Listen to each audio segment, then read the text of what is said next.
Hello friends, I'm Jill Williams. Welcome to the Think Like a Painter podcast, where we'll have weekly discussions about living life as a painter, how we're different, and the mindsets we need to become better artists. I'm a professional artist, watercolorist, and instructor who's passionate about the creative process and helping others to achieve their artistic goals. I've devoted most of my life to art as a painter.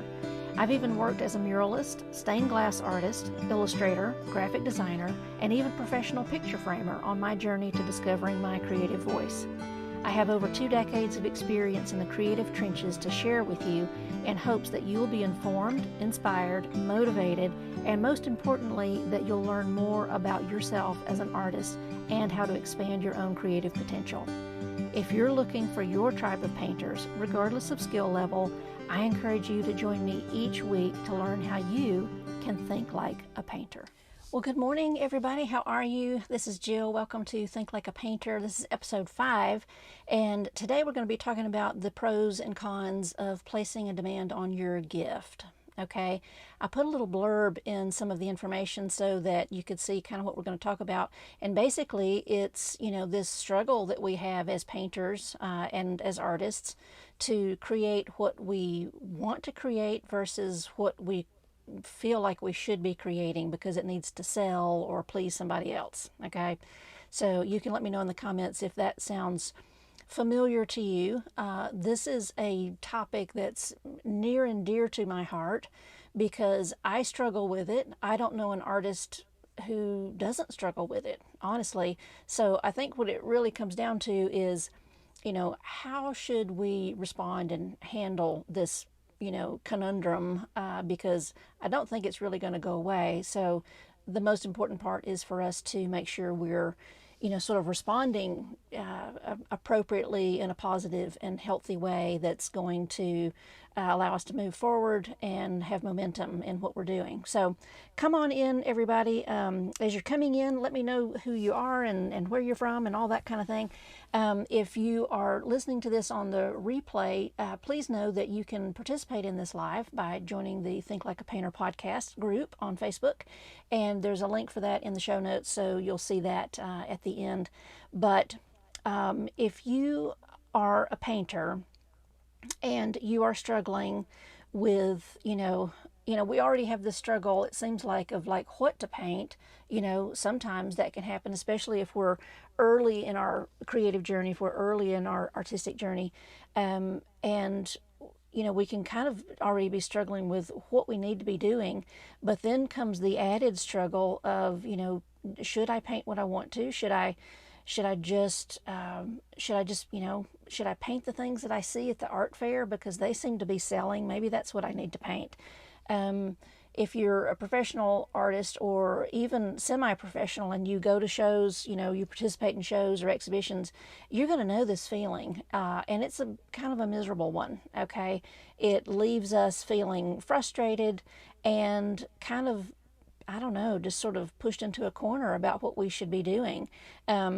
So as we're going through, definitely comment and let me hear from you on these things because I know that everybody's experience is going to help everybody else in here too. So I'll share just a couple of things that I've experienced, especially early on in my career as an artist. And, right after college, I was attending art fairs. I was participating in exhibitions and different things like that. And I was really plagued by this. I mean, I was a really emerging, beginning, brand new kind of artist trying to get out there. I'd already been honing my craft for a while, and so I'm trying to make my way into, the marketplace. And I just, I found that nobody wanted to buy what I had. Nobody wanted to buy what I was creating. And I found it frustrating, hurtful, intimidating. I took it really personally, and just thought, well, what's the matter with me? Do I, are my thoughts on paper as a painter just not valid? Are they, I was really looking for that external validation, and that really kind of becomes the most hurtful thing, is that we we'll oftentimes run into that where we're not getting that external validation. If we don't make that sale, if we don't get enough likes on Instagram, Facebook, or whatever, we can tend to feel like, well, maybe our work doesn't have merit, and maybe we're not good enough. Maybe this, maybe that. There's all these kind of this negative spiral that we kind of get into, and it's painful. It's not a fun place to be. And so early on, I felt all of those things because I had been really just creating whatever I wanted to, as a student painter through my art degree, and I can even remember not even following some of the assignments. I just painted what I wanted to paint, and I enjoyed that process. I enjoyed the freedom that it had. I had never placed a demand on my gift. Okay, and so it was amazing. And then when I got out of school and was trying to actually sell my work, I found myself having to place this demand on my gift. I was having to, if you can imagine, if you think of yourself and then your painter self as two different, facets of yourself, you're telling your painter self, hey, look, you better bring in some money this month. And your painter self is like, it kind of freezes and locks up a little bit. And as you can imagine, and I'm sure you've experienced, that sort of really shuts you down creatively. Then you're like, well, what do I do? I don't know how, what should I be painting? I've been doing all these other things that are really meaningful to me, but they're not selling. I'm not able to make money on those things apparently at this particular season. So what should I do? And we're just constantly going back and forth with that. And so, it took me a long time to figure out that it was never, just a, all or nothing proposition. There is a balance of these two things. If you are, in the place where you are wanting to try to, monetize your painting ability and sell some work, you're going to have to learn how to balance this a little bit. And I will tell you, what I'm, what's working for me. Oh, and somebody let me know. Yeah, if you're only one person said that they don't have some sound. Okay, yeah, so Shelley, you might need to just check your settings there to see if you've got something going on there. So I'm so sorry. But yes, I had to realize that this was not a all or nothing type of thing, and I had to learn how to fit both of these in. And I'll tell you, I'm just going to be transparent with you today. I'm going to tell you what that looks like for me in my own art practice. So I am a professional watercolorist. I'm an instructor. I have an online membership where I teach students every week. I do workshops. I sell my paintings. I have gallery representation in a gallery out in Kansas, and looking for other opportunities for gallery representation, and sell my work privately to individuals. So I've kind of got all of these, I guess, people would like to kind of refer to that as multiple streams of income in terms of whatever they're doing as a freelancer, as a self-employed entrepreneurial, type person. And so, that's what I'm doing. And I will tell you that it is a struggle for me, and I talk to other professional artists who also have multiple streams of income. When you're working to produce work for other people, you're trying to please them the most. When you are creating paintings for others, whether it's commissions or you're trying to meet the standards or stylistic needs of a gallery that's wanting to carry your work, you're painting for them. When you are an instructor, like myself, I am really paying really close attention to the needs of others on a consistent, continual basis, and helping to ensure that people learn and that they grow and learn how to apply knowledge and techniques and that type of thing to their own process as they're discovering their own creative voice. And so, you know, as a professional artist with multiple streams of income, I'm spending a lot of time pouring out to meet the needs of other people. And that's not a bad thing. I'm just saying that it exists, and that's part of how I make a living as an artist.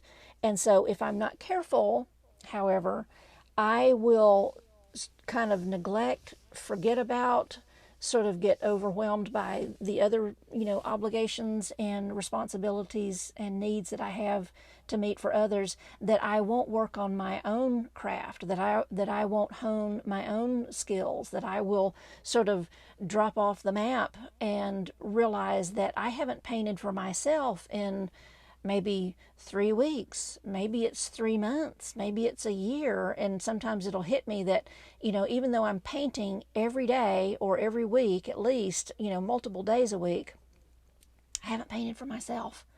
And so we can get caught in that sort of trap where we've lost the balance. It is possible for me to place a demand on my gift in terms of, I do want to monetize my gift. I do want to figure out a way to meet the needs of other people, receive a payment for that, because I think it's valuable and it's worth enabling another person to build their skills more quickly, or hang that painting that they want on the wall, whatever the case is. Those things, I can say, I'm here for that. I've got my skills. I'm going to put them to work, earning me some money. But I cannot forget, still, the other side of the scale here is that I've got to, pay attention to my own growth as an artist. I've got expressive growth, artistic growth, and an artistic voice that needs to be spoken, for many years to come, I hope. And I want to continue to expand, continue to express. And the only way that I can do that is to also sit down in the chair. Just like I tell my students, you got to sit down and you got to do the work. And I have to make sure that I am balancing those things carefully.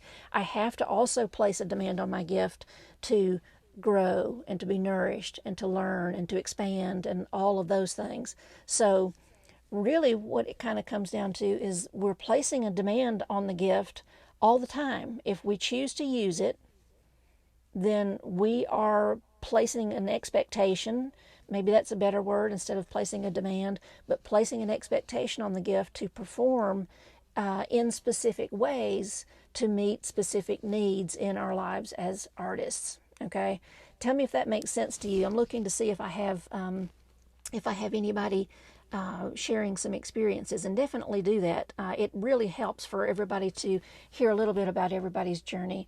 Rosanora is saying she's watching from Toronto. Welcome. I'm sure it's a little chilly up there.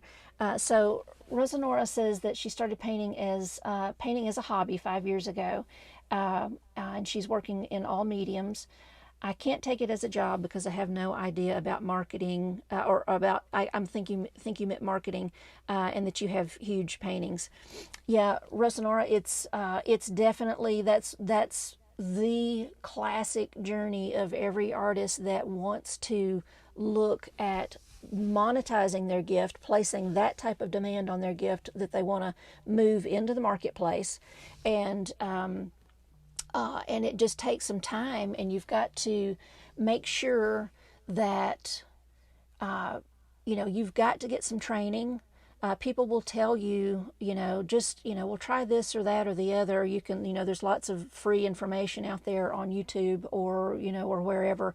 But I know from experience, until I have sort of tracked down and did some homework and found the person that's doing what I want to do, that's accomplishing what I want to do, and maybe hire them to teach me, you don't really learn as much. And so that becomes another step in your journey moving into professionalism is, spending money to get training. I've done quite a bit of that and learned how to market my work, and I'm still learning. I still pay knowledgeable people to help me understand how to move my work into the marketplace, how to interact with buyers, galleries, dealers, whatever the case may be. Those are things that, technically, yes, you could teach yourself how to do that over a period of time, but, the time that you spend doing that is going to be years. I know personally that it took me several years of just trying on my own, and kind of really didn't have a choice because I didn't really have the resources at that time to even think about hiring somebody to help me understand my business, or how to market my work, or how, any of those things. But as time went by, I began making small investments that helped me to sell more and understand more about what I'm doing. And then that allowed me then to pay for, better quality instruction, hire a better quality mentor, and etc., to kind of keep going with that. So if you're thinking of making a shift, if you're thinking of making a shift into the professional realm of selling your work, putting yourself out there as an artist, anybody that does this, nobody knows how to do it. You don't just show up knowing how to do it. You have got to pay some dues. There's got to be a season of learning, a season of training, and that just comes with it. Okay, so I definitely I don't want anybody to feel discouraged or dismayed that you don't know what to do and how do you do this and what am I supposed to do. Nobody does. Okay, you're not alone, but I can advise you that the fastest track is to find a mentor, hire somebody that can train you and help you get to the next level. Okay, it makes a big difference. I have never now I've done my homework and chosen somebody that I really think aligns with my goals and what I want to accomplish. But I really don't think I've had any serious or significant disappointments with hiring somebody to help me get to the next level. And that's in terms of a business, the business side of art, the whole business side of art things. And it's also still, I still hire mentors to help me with painting. I still do that. I never want to think that I've got everything figured out, because I certainly don't. And, I'm currently working with an instructor right now.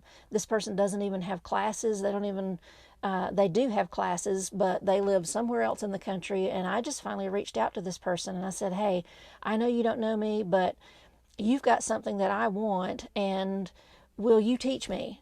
And so we negotiated sort of, an arrangement, and I'm doing some lessons with this person online, and it's been fantastic.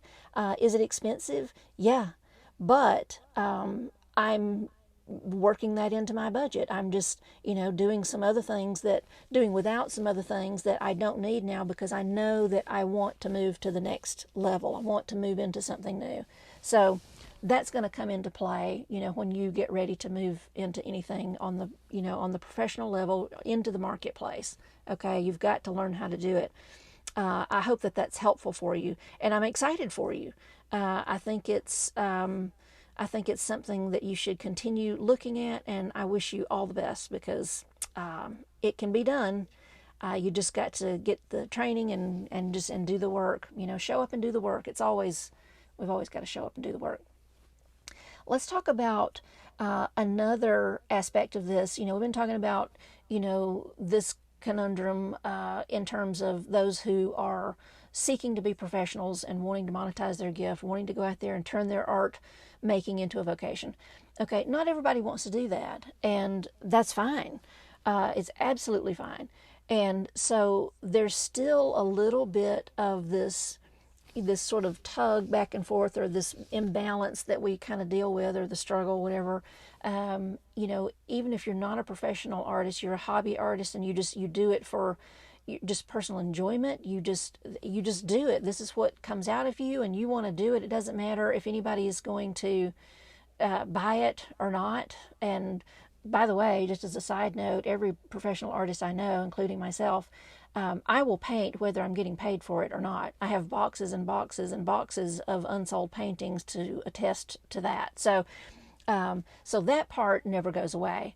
But I think that even as just hobby painters, and hobby painters can be extremely talented, and so don't always assume that a hobby painter means that it's somebody who isn't really that good at what they do, or are just now learning, that type of thing. There's some excellent amateur painters out there, and they're not worried about selling, but they will still get caught in this trap of people pleasing, wanting to make sure, do enough people like this. They're looking for that external validation, and it can crush you sometimes, so let's say you do some paintings and you put it out there, and you don't get as many likes as you thought, or on social media, or maybe even somebody makes a negative comment about your work, whatever the case may be. This can feel very frustrating. It can feel crippling. You feel invalidated. You wonder, you start to question, am I even doing the right thing?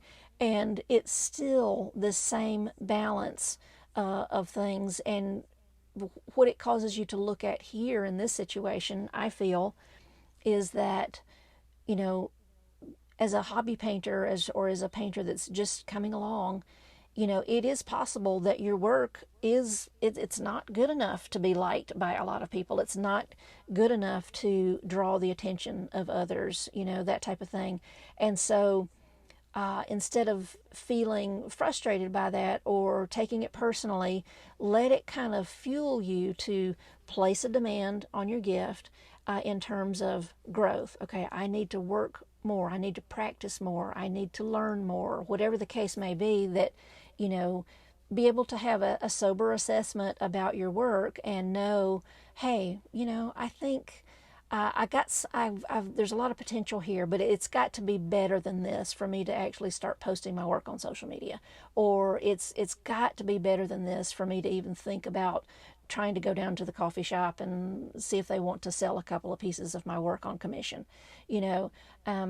We still deal with these things, and we're still, in every case, on both sides, we're placing a demand on our gift. We're placing an expectation on our gift to perform in a specific way to encourage the growth that we're looking for as an artist. And I think that's true for any pursuit. We have to work at these things. We have to show up and do the work. We've got to practice and kind of keep things in balance. Does anybody else have some experiences that they want to share? I'm looking at the, let's see, actually, let me, I'm going to refresh this screen to make sure that I have not lost some comments or missed any comments. Okay, that's fine. If you're watching this later, definitely share some comments in there and share some experiences.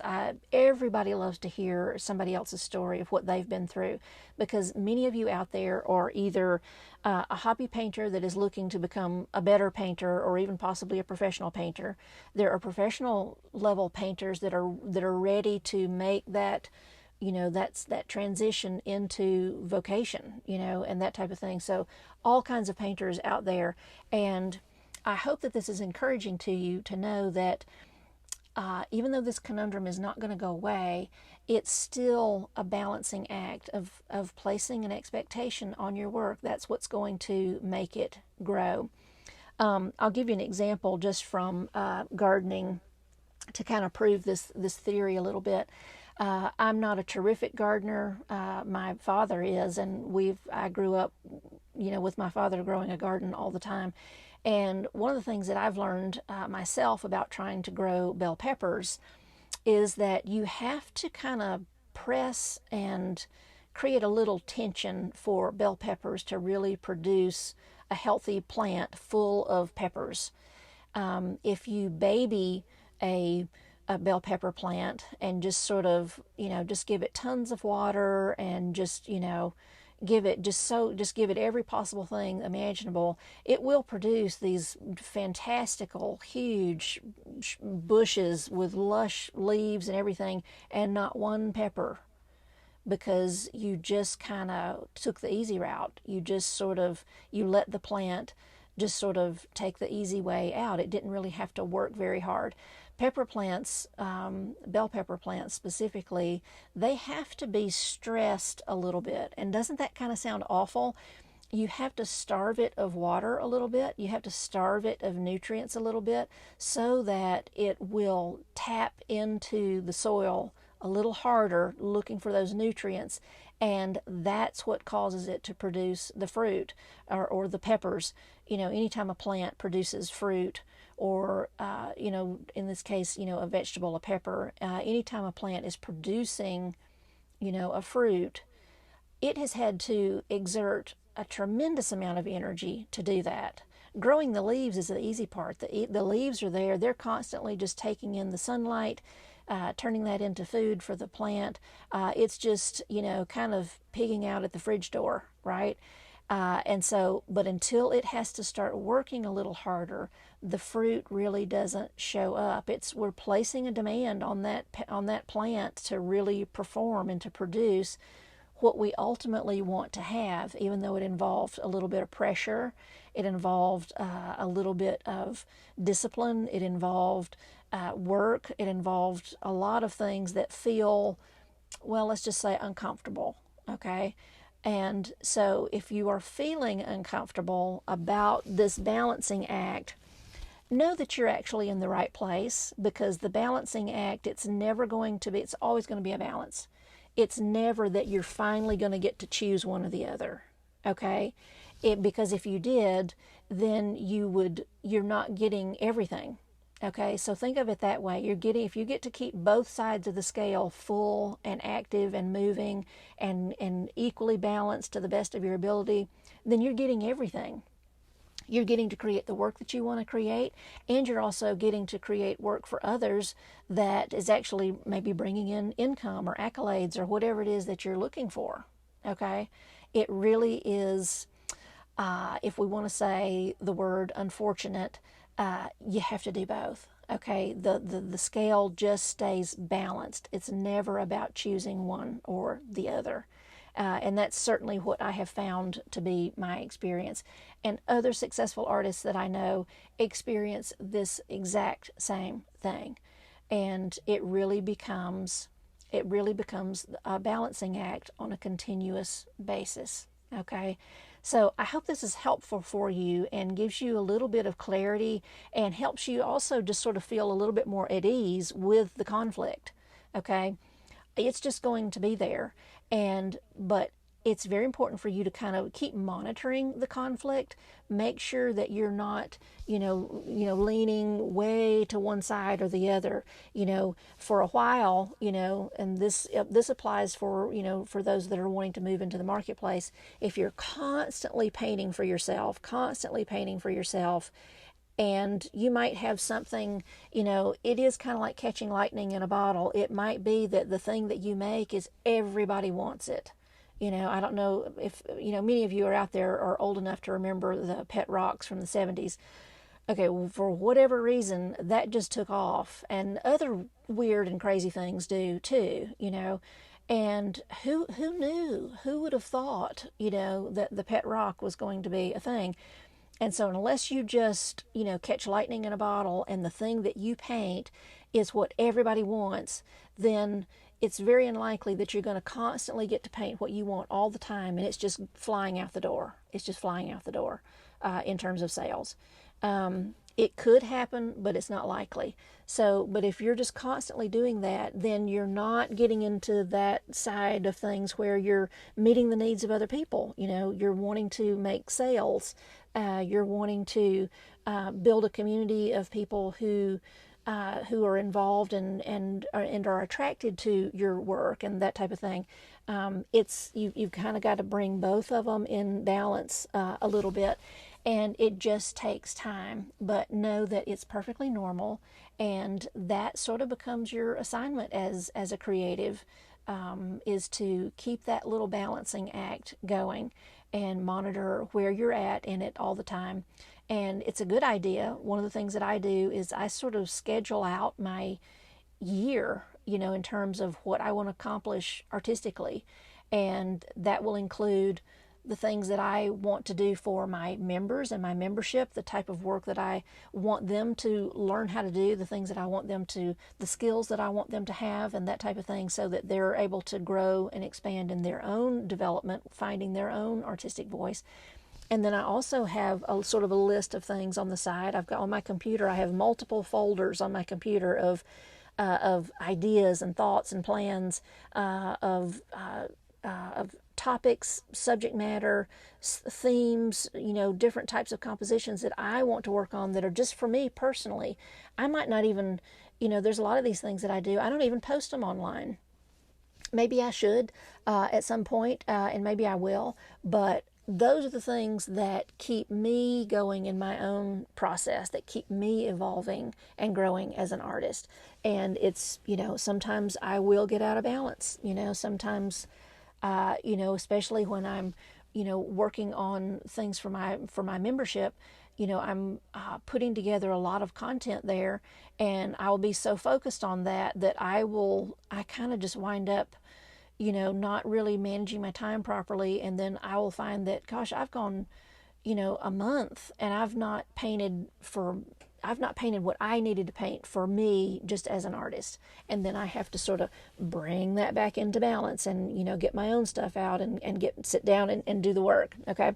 So I hope this is very helpful for you. And let me know in the comments if you've got anything to say, if you've got questions about it, and definitely share your experiences. And again, if you're listening to this on a replay, join the group so that you can participate in the live and get to ask questions or make comments and interact with the others that are here.